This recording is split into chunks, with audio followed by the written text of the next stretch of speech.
नमस्कार, जय माता दी। मैं हूँ आपके अपनी लाइफ डिजाइनर जीतू आचार्य।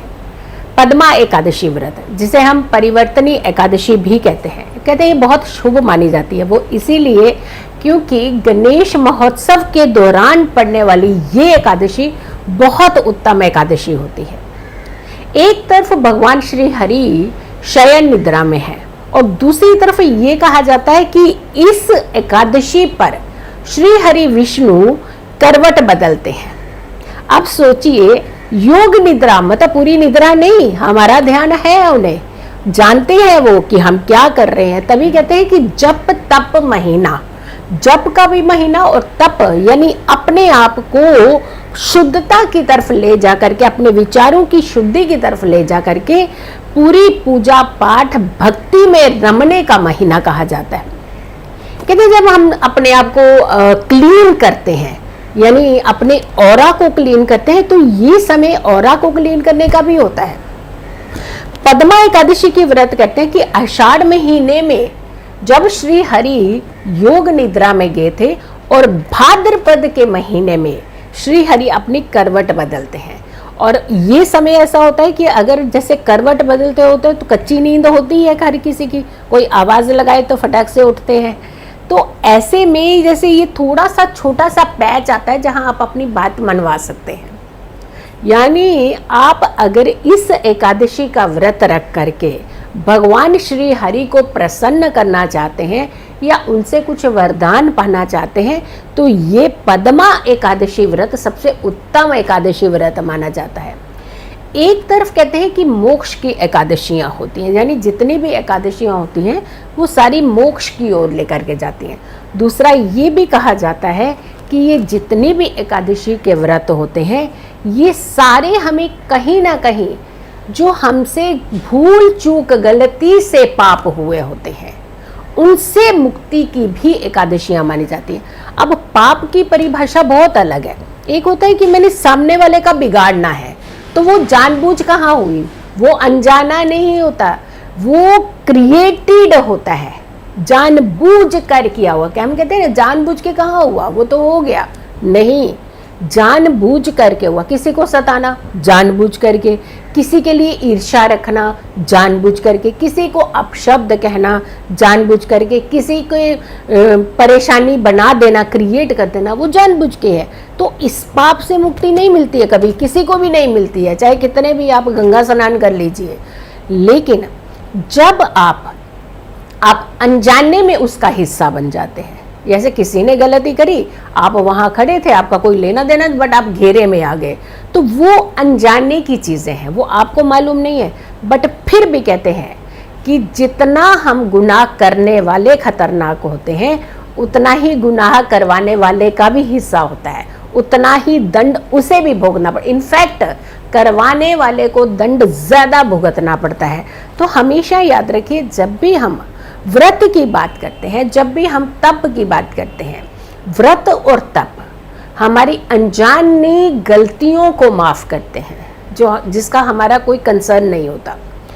अब कहते हैं कि नवरात्रि हो, एकादशी हो, अमावस्या हो या पूर्णिमा हो या कुछ ऐसी तिथियां आती हैं जहां हम अपने आप की शुद्धि कर सकते हैं, अपने आप के ऑरा को क्लीन कर सकते हैं, अपने कर्मों को रिकॉल करते हुए कि हमसे कहीं भूल चूक तो नहीं हो रही, उन सब का समावेश जिसको हम कहते हैं पूरा क्लब करके चीज़ों को जब हम सोचते हैं, जब हम इस तरीके के तप करते हैं तो वहाँ हम इन चीज़ों को छोड़ करके आगे बढ़ते हैं। गलती एक बार, गलती दो बार, जो 4 बार या 5 बार या 10 बार दोहराई जाए वो गलती नहीं होती, वो क्रिएटेड होती है। तो इसीलिए अगर भूल चूक में कुछ गलती आई है तो उसका समाधान आपको एकादशी में मिल सकता है। ये व्रत ऐसे होते हैं, बहुत उत्तम माने जाते हैं, बहुत ही अच्छे व्रत माने जाते हैं जहां हमारे हित की बात होती है, हमारे प्रायश्चित की बात होती है कि हमें ये पुरानी चीज़ें, गलत चीज़ों को छोड़ करके ज़िंदगी में आगे बढ़ना है, सुधार करना है। व्रत का मतलब सुधार, करेक्शन। लेकिन व्रत ये नहीं है कि खाली पेट सुबह से रखा और ऊपर से गालियां निकाली सबको और ऊपर से किसी के बारे में कहा कि आज इसका धन हड़प लेते हैं, आज इसको तंग कर देते हैं, आज इसका काम छीन लेते हैं, आज इसको परेशान कर देते हैं, आज इसको घर से बाहर नहीं निकलने देते हैं, आज एक काम कर देते हैं कि कुछ ऐसा क्रिएट करते हैं कि शाम को इनको डांट पड़ जाए। यानी कई सारी चीज़ें ये जो दिमाग के अंदर हम बुनते हैं, ये कभी भी आपके व्रत को सफल नहीं होने देते। तो व्रत जब भी करें, सबसे पहले शुभता शुद्धता, विचारों की भी शुद्धता, यानी अपने अंदर ये पनप रहा जो जहर है, इसे सबसे पहले क्लीन कीजिए। जैसे हम कहते हैं कि हम एक दिन व्रत रखो तो हमारे पूरे बॉडी का सिस्टम जो है तो वो बहुत अच्छा क्लीन एंड क्लियर होता है और कंट्रोलिंग होता है, जिससे बीमारियां कम लगती हैं। लेकिन विचारों को कैसे क्लीन करेंगे आप? ये तप ही तो है, ये व्रत ही तो है जो हमारे विचारों को क्लीन करता है। तो इस समय ये व्रत रखा हुआ बहुत उत्तम माना जाए। 6 तारीख को है ये एकादशी का व्रत। 6 तारीख को पड़ने वाला, सितंबर की 6 तारीख को पड़ने वाला एकादशी का व्रत बहुत उत्तम व्रत है। इसकी हम तिथि की आपको बताएं, क्योंकि सबसे बड़ी बात है कि इस व्रत को करने से आपके ग्रह भी संतुलित होते हैं, कंट्रोल्ड होते हैं, चंद्रमा को बल मिलता है। एकादशी का व्रत रखने से आपका चंद्रमा भी स्ट्रांग होता है, आपके सारे ग्रह स्ट्रांग होते हैं, इनफैक्ट आपकी शुद्धता होती है, आपकी शुभता होती है।